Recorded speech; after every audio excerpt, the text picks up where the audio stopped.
ఆడోళ్ళు ఆకాశంలో సగం అసొంటిది అన్నిట్ల ఎందుకు ఎన్నుకుండాలని మహిళా లోకం అంతా ముంగట పడుతున్నది. వంటింటికే ఎందుకు పరిమితం కావాలని గల్లీ నుంచి ఢిల్లీ దాకా సమాన హక్కుల కోసం కొట్లాడుతున్నారు. అన్నిట్లా ఉమెన్స్ మెన్స్ తోటి పోటీ పడతాంటే గీ ఒక్క దాంట్లో ఎందుకు ఆడోళ్ళు ఎన్నుకోబడాలని, మొగ దొంగల కంటే ఎందుకు తక్కువ ఉండాలని గీడ కొందరు చెల్లెన్లు రంగంలోకి దిగిండ్రు. వాళ్ళ పనితనం ఎట్లున్నదో మీ కళ్ళతోటి మీరే చూడుండ్రోలా. ఆగో చెల్లెండ్లన్నారు, గిన్నేమో తమ్ముళ్లను చూపెడుతున్నారని గరానికి రాకుండ్రుల్లా. వీళ్ళే వాళ్ళు, వాళ్ళే వీళ్ళు.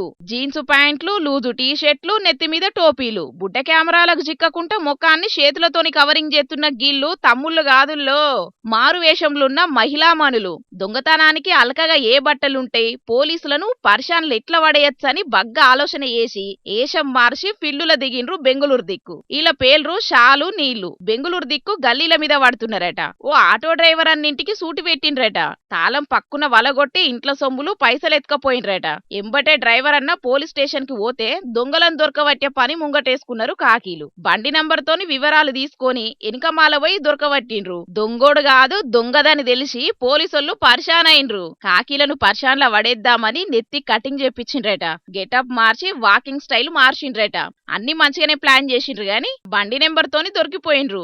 ఈళ్ళక తిట్లుంటే పట్నం దొంగలు ఎంత పరిశాన్ చేసిండ్రో చూడుండ్రి. సందట్ల సడేమియా అన్నట్టే తయారైండ్రు దొంగ బడిమెగాళ్ళు. పండుగ పూట సంబురం లేకుండా చేసిండ్రు. పబ్లిక్ అంతా పండుగ సంబురంల సొంతూర్లకు పోతే ఇదే సందన్నట్టు పట్నం ఇండ్ల మీద పడ్డరు దొంగ బద్మాషిగాళ్ళు. అడ్డమత్తే అడ్డంగా నరుకుదామన్నట్టే కత్తులు కటార్లతోని బయలెళ్ళిండ్రు. శంగిశెల్ర కాడ గల్లి గల్లి తిరుక్కుంటా దొరికిన కాడికి బర్క్ అన్నారు. దగ్గర 8 ఇండ్లకు సూటి పెట్టిండ్రు. ఇప్పటికి తెలిసిన లెక్కల ప్రకారం 30 తులాల బంగారం, 8 కిలోల వెండి, 2 లక్షల రూపాయలు సదురుకొని పరారైండ్రు. పండుక్కు సొంతూళ్లకు పోయినోళ్ళు పూరాగా వచ్చినాక అసలు లెక్క తెలుస్తది గాని బుడ్డ కెమెరాలలో చూసి దొంగలను దొరకబట్టే పని ముంగటేసుకున్నారు అటు దిక్కు పోలీసోళ్ళు. పెట్రోలింగ్ చేయకపోవడంతోని దొంగలిట్లా మోపైండ్రని గరమైతున్నారు గాని ఎవలెవలు ఊర్లలకు పోతున్నారు అనేది చెప్తే దొంగలు పడకుండా ఆపు కావచ్చు. మరి ఒక పట్నంలోనే కాదుల్లా, అంతటి గిట్లనే ఉన్నది దొంగల కథ. పండుగ పూట చాలా మందికి సంబురం లేకుండా చేసిండ్రు దొంగ బడిమెగాళ్ళు. జనాలు దొంగోని మనసు మార్చలేం గాని ముందు జాగ్రత్తలు తీసుకుంటే ఏ గోసు ఉండదు. సరేనా?